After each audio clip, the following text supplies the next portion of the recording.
All right. Hello again, adventurers, and welcome to another exciting daily vlog. This is daily vlog number 66, and today, new Fabula Ultima book just released in English. It's been out in Italian for a little while now. But the English digital version just came out. The print version won't come out for a few months. But if anyone is unaware of what Fabula Ultima is, it kind of markets itself as a TTJRPG. It's a TTRPG that is meant to emulate kind of old school JRPGs like old school Final Fantasy, Chrono Trigger, stuff like that. And it's been out for a few years. Not this past December, but the one before. My daily December campaign used Fabula Ultima, and we had an absolute blast. It's a system that I desperately want to return to. And they just released the Natural Fantasy Atlas. And it got me to thinking specifically about character creation. And I need a drink. Oh, I have some drink. Well, that drink is almost gone, so we're going to drink this, and then I have another drink.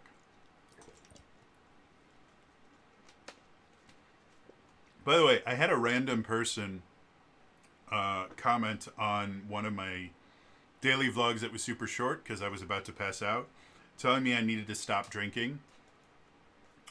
If anyone is unaware, I have been completely sober for over a decade. The last time I consumed alcohol was actually on camera. I was a guest on my buddy's stream. It's called Winecraft Wednesdays. And what would happen is you would drink wine and play Minecraft. That was the last time I ever had a drink. And that was over a decade ago. I don't, like, even when I did drink, I didn't really drink a lot. I have been, quote unquote, drunk once in my life. And I wasn't, like, I would describe it as I was tipsy because I wasn't like completely out of control. I wasn't like falling over or anything like that. I just had a nice buzz. And then the next day I threw up everything I had eaten since the third grade. And that was enough for me. That was enough for me to never drink ever again. So, or never get drunk ever again. I would have like, a glass of scotch every so often. I've never been a beer drinker. I tried quite a few different times because my brother's really into beer. Not like, drinking it all the time, but he appreciates beer. And I know a lot of friends that are like, oh, this is a really great beer. I'm just not a beer drinker. Anyway, so back to character creation. So it got me thinking about character creation, and specifically the difference between a class-based RPG and a skill-based RPG.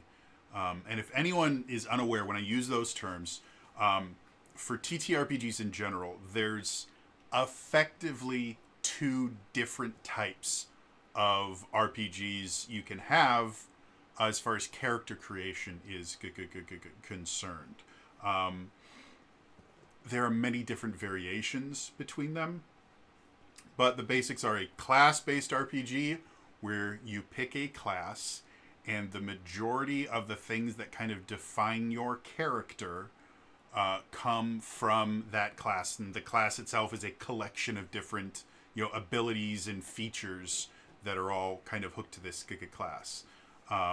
Whereas a skill-based RPG is one where you have a list of different skills and you can invest in them to give you various abilities, but it's entirely open-ended. There aren't like these kind of progression-based classes that kind of force you into a particular way of doing things. And as a really great example of the idea that class-based and skill-based are not like binary, they are a spectrum.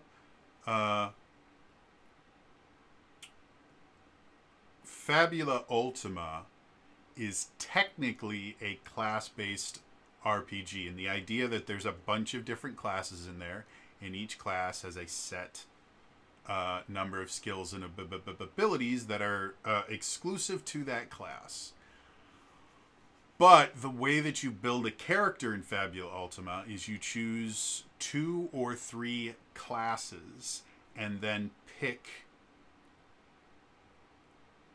5 skills from across those 2 to 3 classes. You always start at level 5. And that's how you create your starter character. And then as you level up, you can pick more skills from each of the 2 or 3 classes that you have until you take a total of 10 levels in any class, which masters the class and then gives you access to a master of ability, which is just a kind of upgraded thing. And then you can't take any more levels in that class, but you can choose a new class to start taking levels in, or you can finish leveling up the other classes you have. So it is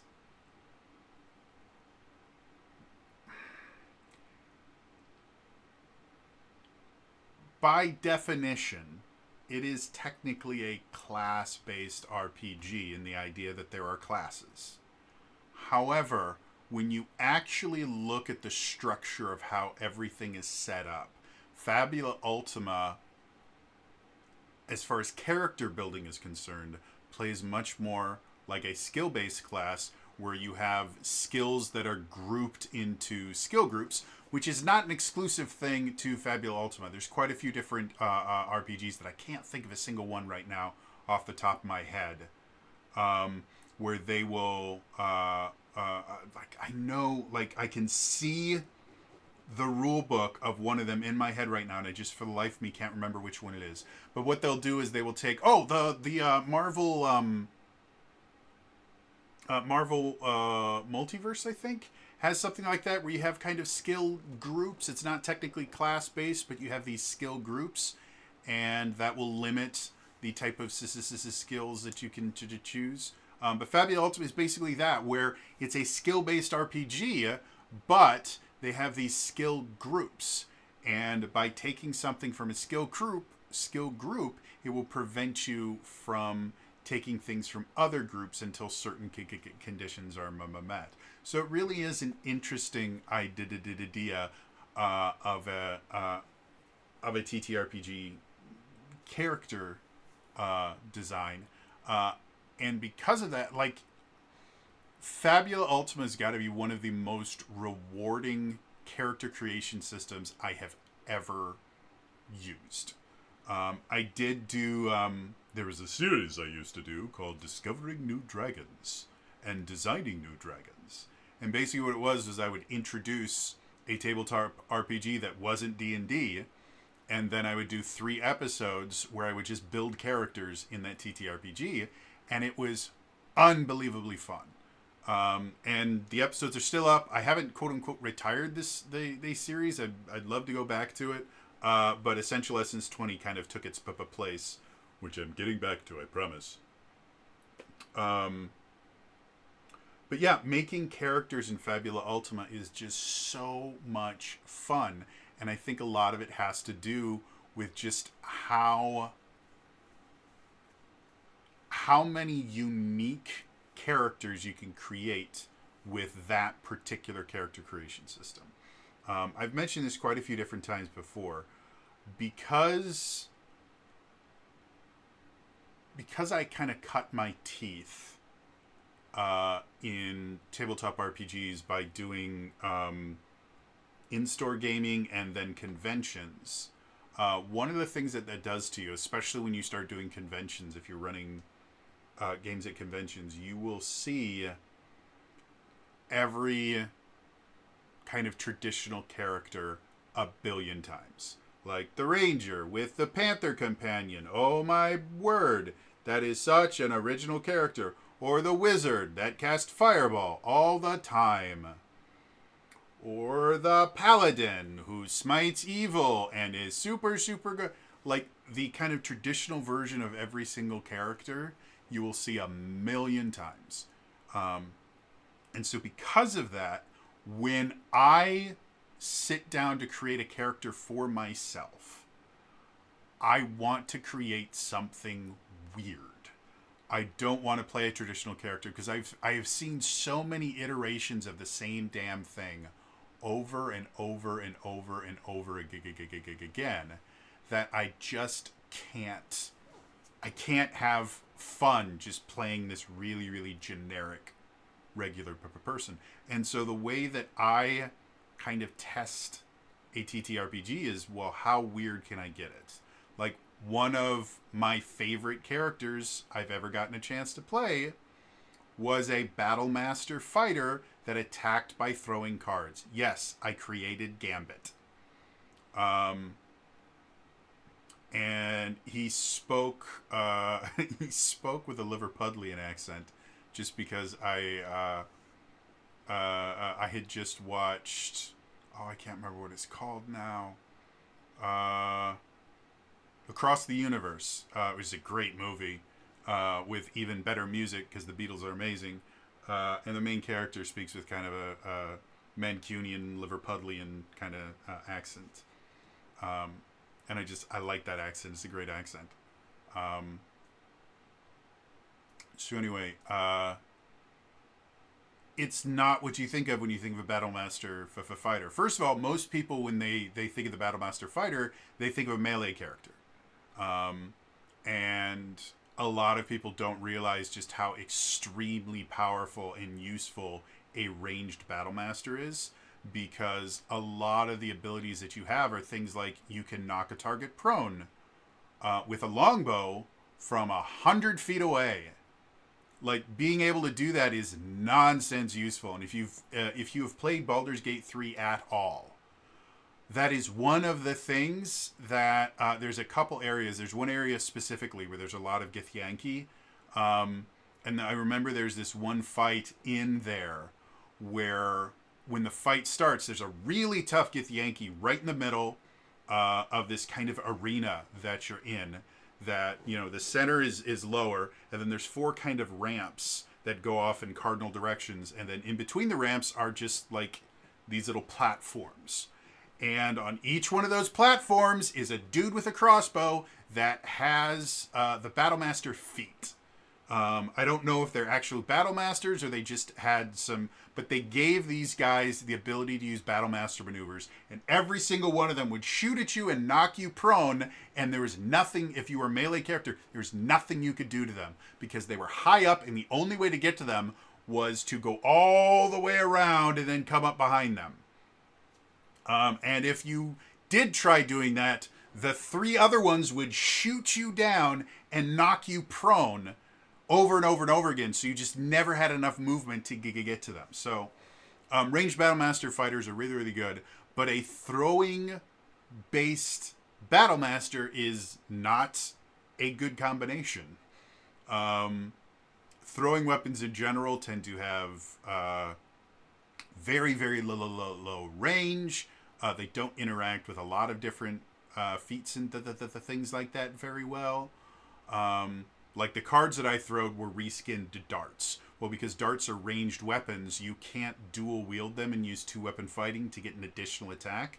If they were daggers, you could get an additional attack, but daggers can't interact with these sharpshooter feat, whereas darts can.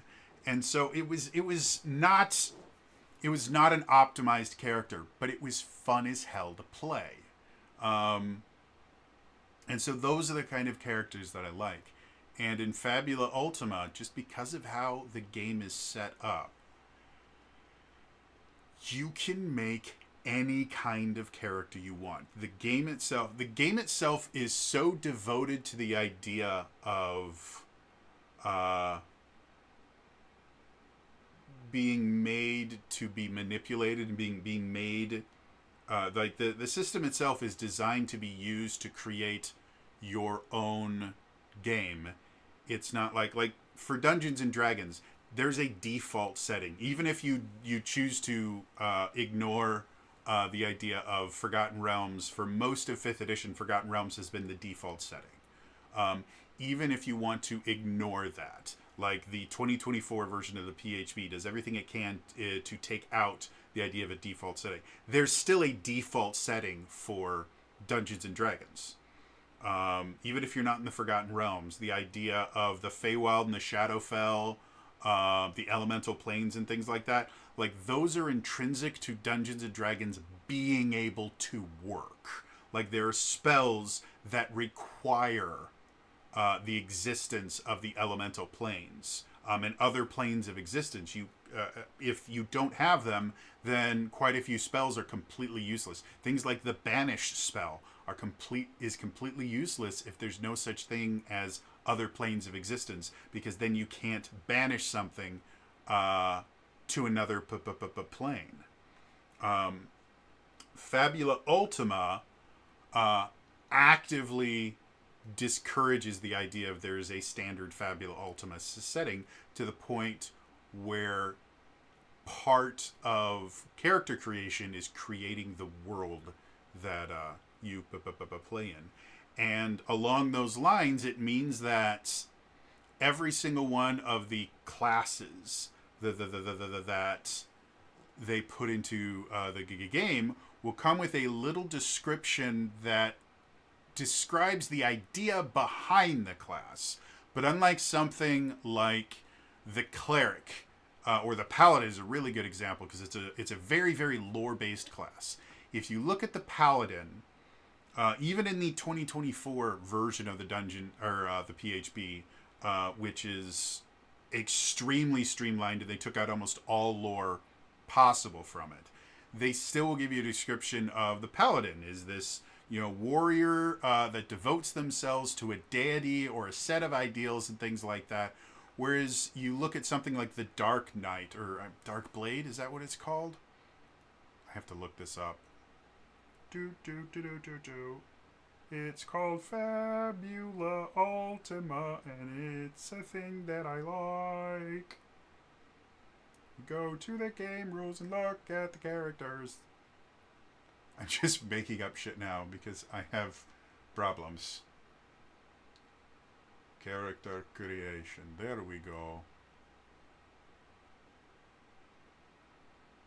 Alright, so they have a class called the Darkblade. That's what it's called. So the description of the Darkblade. Darkblades are somber and powerful warriors who hide a sorrowful past. Due to tragic experiences on the battlefield or in personal life, their souls have developed an affinity for pain and shadow energy. An unlikely hero, to say the very least, a Darkblade may now sacrifice their life force to unleash mighty attacks and is able to draw resolve, power, and even knowledge from the suffering they experience. They describe kind of the mechanics of how the class works and how it might fit into a world, but they leave it generic enough for you to basically paint in however you want. Do you want your Darkblade to basically be like a Hexblade Warlock, where they go in and they, somehow get into debt with some sort of powerful creature? That could be the tragic experience that gives them this the thing. Do you want them to be like a failed experiment Wolverine style character?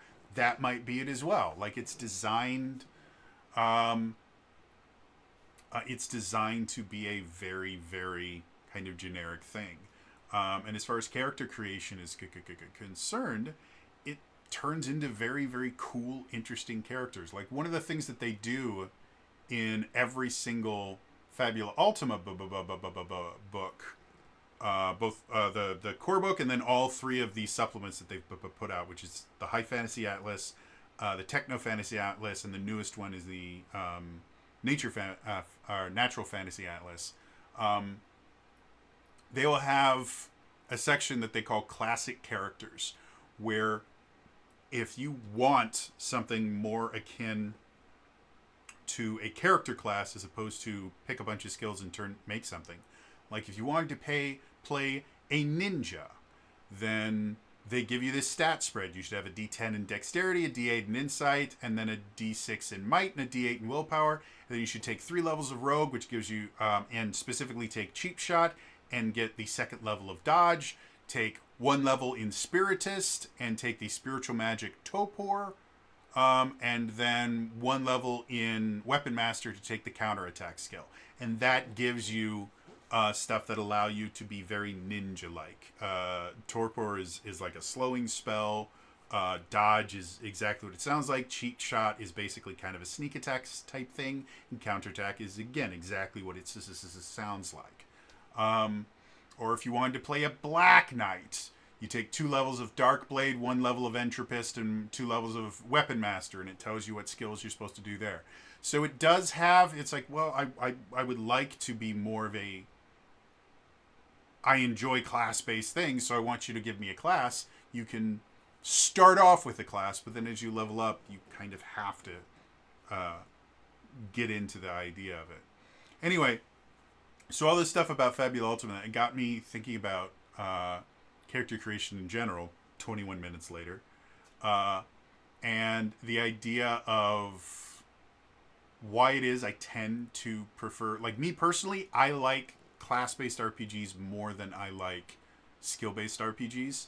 And the reason why is 9 times out of 10 in a skill-based RPG, in order to prevent like truly broken combinations, skill-based RPGs, you tend to be less fantastic, for lack of a better term. Most skill-based RPGs, the characters are a little bit more grounded because being able to like call down meteors from the heavens to smite all of your enemies, and then also wearing like full plate armor and having a great sword that you can attack with after doing that would break the game. And so you generally have to have very specific things, or very kind of generic things. You have to really, really be careful about power creep when you combine different abilities.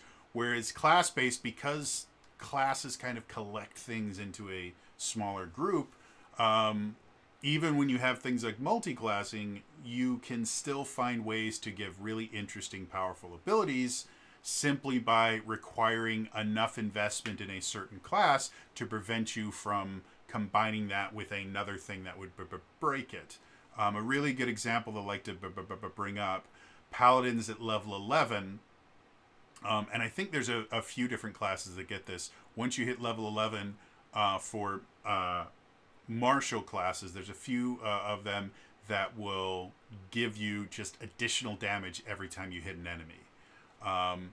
And the reason why it happens at level 11 is because 5th edition ends at 20th level, it's not possible for you to get 2 of those abilities. You can only have 1 level 11 class, because the other class, even if you immediately went to the other class after hitting level 11, you can only get up to level 9. The only one that kind of breaks that tradition is clerics. Certain clerics can get additional damage to their attacks at level, I think, 8 in 5.0.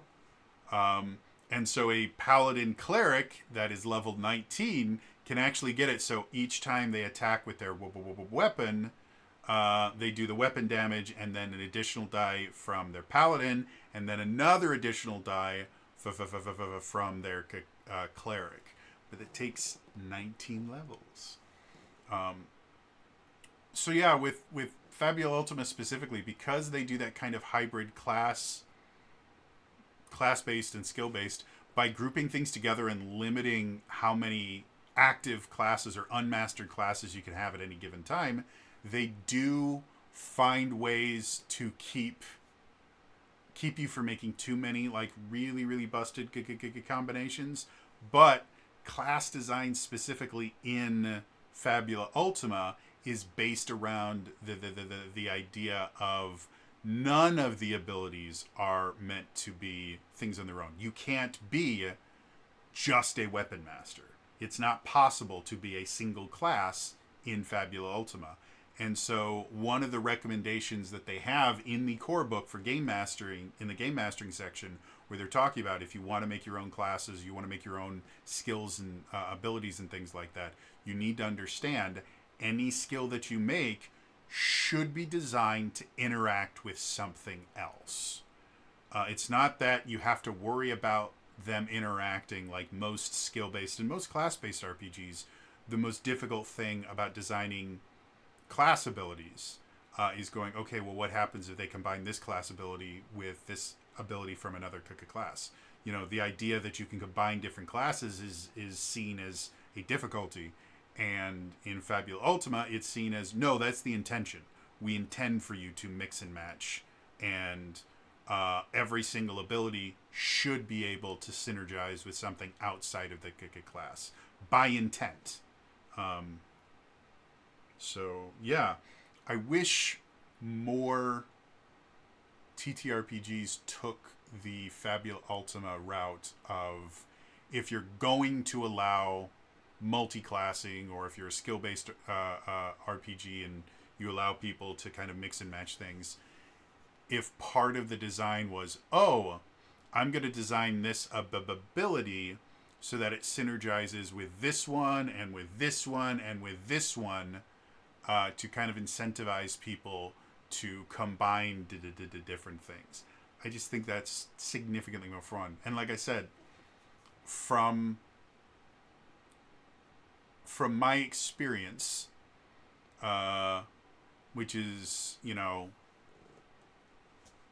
having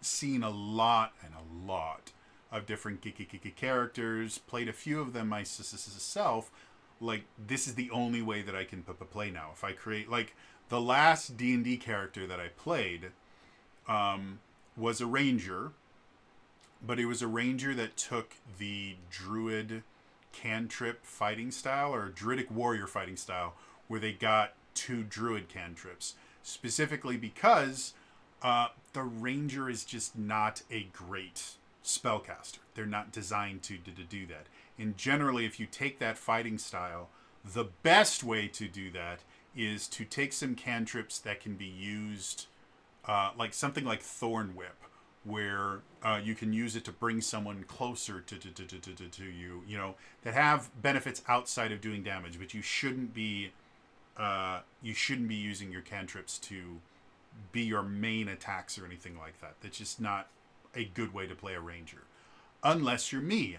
And so I built this entire character around the idea that the only attacks that they were going to be making were going to be their druid cantrips.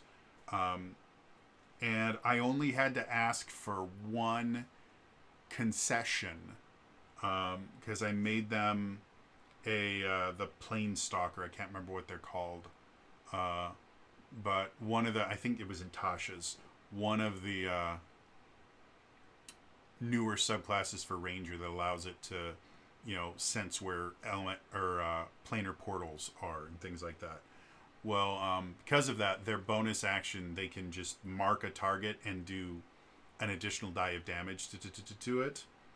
So because of that, normally that only works on a weapon attack, and the DM, I let the DM let me have it happen on my cantrip attack.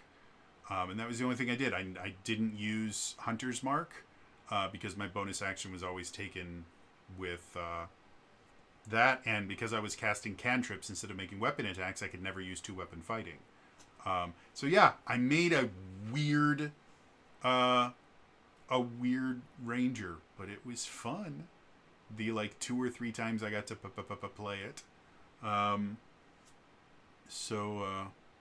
Yeah, like I said, I just wanted to talk about like character creation and stuff like that, so I find it interesting and fun. So anyway, interested to hear from you guys. Are you guys more fans of class-based RPGs? Are you bigger fans of skill-based RPGs?